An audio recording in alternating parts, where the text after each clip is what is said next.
What's going on? Mike Newman here with Inside Natural Bodybuilding, the conclusion of the 2013 NABF Great Lakes Supernatural Muscle Classic IFPA Pro Qualifier. Huge show, 20th anniversary of this show, and I've been to every single one of these shows over the last 20 years. This was the best one, most competitive show. 70 competitors, so I don't think it's as big a show ever, but the quality competitors were just there. All the classes were very competitive. Very fun show to check out. I emceed the event. Liz, you got a better seat. You were the head judge at this event, so let's talk about the standouts here. Well, first and foremost, what was the toughest class to judge? I think for this show, probably the physique. Was it? Was the hardest to judge. Yeah. You know, as a judging panel, we sat down before the show and really talked about the look we were going for, which goes in line with the NABF criteria. But when push comes to shove and you look at those gentlemen on the stage and you're trying to pick the best body, sometimes that line crosses over to a bodybuilder. Yeah. And so the gentlemen that came in a close second to their first place counterparts often lost out because of either posing or their calves, believe it or not. Yeah. Because their physiques were so similar all the way across the board that you have to find something. And for people to think that physique does not get judged on lower body, it does. So we all came in pretty similar on our judging, but physique was hard. Bikini was a close second. Okay, how about the look of a men's physique? I mean, if he looks like a bodybuilder, does he typically place lower? Can. You can just hold the mic. All right. Me. All right. If he truly is a bodybuilder in board shorts, he does get scored down.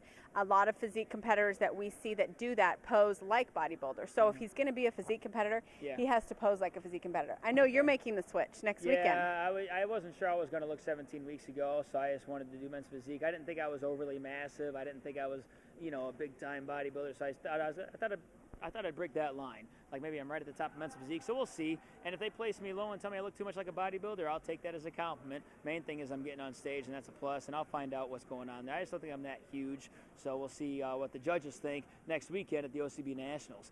So let's talk about the bikini girls. What do you think about those girls? And a lot of them came in here, and a lot of them came to get that pro card. Who stood out to you? Bikini was big. Bikini and physique drove the numbers of this show. We had two classes in bikini. Misty Weatherford, who won 2 weeks ago at Gateway, returned to get back on the amateur stage, even though she did earn her IFPA Pro status. She ended up placing first in her class, but then since she had won her pro card, we took the second place winner to go on to battle in the open overall for the pro card, who ended up losing to the tall girl. Jennifer Medeiros was the overall winner in bikini and receiving the pro card. And again, from a judge's perspective, we were looking for an athletic girl, softer than figure, but definitely having lines, definitely having abs. You can see leg muscles. We really want to see athletes that lift weights. That's the concurrent theme when the judges were chatting was we want it to look like these girls actually hit the gym. Yeah, I thought Jennifer Medeiros had in the overall. I got a pretty good look at the overall because I got a front row seat when you guys were judging. So, yeah, she took second place to Misty Weatherford. Misty was going back and forth with this show. I was there at the Gateway when she got her pro card. She was asking me if she should do this show. I'm like, well, you already got your pro card, but you got to get the overall win and all that. But nonetheless, by her doing this show, it was understood that the second place girl would get the overall nod if that was the case, because it just wouldn't be fair. It would be like taking a pro card away from somebody if we would have let Misty take it. And Misty's going to be on stage at the Orton Cup next weekend. I think she's going to be a dominant force. One of the top bikini pros out there, I think, in the new bikini pro division that's getting bigger now. So look for the Orton Cup. But nonetheless, she was here on this stage tonight, so I was glad to see her in Bradley, Illinois, and she did get the win. I guess we wouldn't see if she got the overall win or not. We'd just assume she would, but she's an IFPA pro nonetheless. And Jennifer Medeiros got the nod, rightfully so, and I think she's also ready for the pro stage as well. So we're going to look out for Jennifer Medeiros at the bikini pro division next year. And you don't even got to qualify for the Orton Cup, so I guess she could do that if she wanted to, but it didn't sound like she was planning on that tonight when I asked her about it. So what else we got going on? Any other standouts before we go hit this after party? Well, so figure, the numbers were definitely down this year. We had one class coming away with the pro card. One of our oldest competitors ends up winning the figure pro card, Honore Greco. Oh, yeah. Brought a really, really nice overall symmetrical look, great shoulders, and has a lot of room to improve. So definitely is going to be one to watch next year on the pro stage. Yeah. And then we phased on into bodybuilding, and as always, there's lots of bodybuilders. Who stood out for you?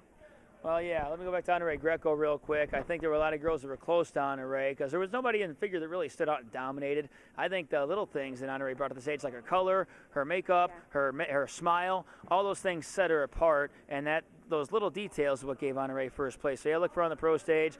And men body, man, there were even just looking at the names on the roster, I just knew this was going to be a competitive show. You had Garrett Storger here, one of the more conditioned guys in the show. He's a Team Wilson athlete.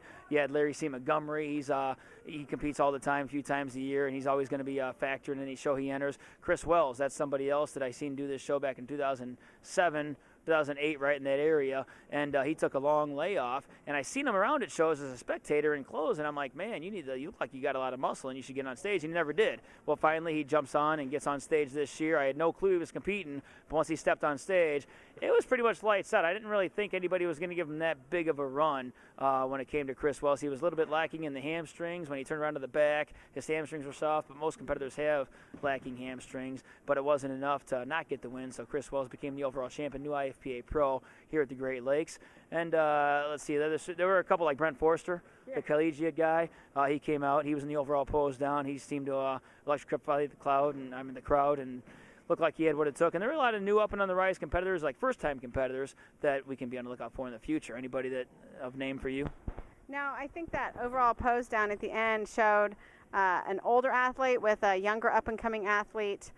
Forster, the open short winner, definitely shows a lot of promise. He's young, but Wells had just size. And when it came down to it from a judge's perspective, you know, we really went with the size that we saw. He had great symmetry, so it was nice to see an older athlete take the overall. Bunch of older athletes. And yeah, in men's physique, I mean, this men's physique division is getting big. There's no men's physique pro shows this year. Next year it's going to change, but we're still building the pro division. Last year's champ was Ed Anderson, but this show was a non-pro qualifier last year. Ed came back to try to get it again this year, and he just barely fell short. But I think if Ed Anderson keeps on trying, he's basically a pro without a pro card. If he keeps on trying, he'll get it. There are a few physique guys today that you're going to see on the stage, like Dave Dermer. That's another guy that's in line to get a pro card. He's been competing a lot this year. Very conditioned, probably the most conditioned guy in his class. Needs a little bit more size, believe it or not, for men's physique. But be on the lookout for Dave Dermer. I think he's doing the OCB Nationals with me next weekend, so we shall see what's going on with that. We got Dave Yates here. Let's get a couple words with him. I'm getting hungry, but we'll get Dave on here real quick. Dave, in 20 years, the 20-year anniversary, this is the best show that I've ever seen. I've been at every single one of your shows. And this year, what's the difference maker? Why did this show all come together the way it did? Well, after 20 years, I guess I finally realized you can't keep doing the same thing by yourself because you just keep getting the same results. So I acquired more help this year. Yeah. I mean, that was really the key. More proactive on the marketing end of it, and just wanted everybody to know it was a celebration. You know, it was a party. I think we put a lot of excitement into it, and I mean, we reaped the benefits. You know, it was 20-year celebration, you know, of the Great Lakes, and you know, and you had us. Yeah. I had the best crew. We had a really good crew, good expediters. Ray Crawford was expediting, head judge. Me MC had a good expediting crew. But nonetheless, for next year's show, check out the naturalmusclenetwork.com for a full lineup of NABF OCB events. Dave shall be on there. October 2014, same time, same place. Check it out. Mike Newman, Showbiz Liz, Dave Yates. We're going to the after party at the warehouse. We're out of here. Thanks for watching.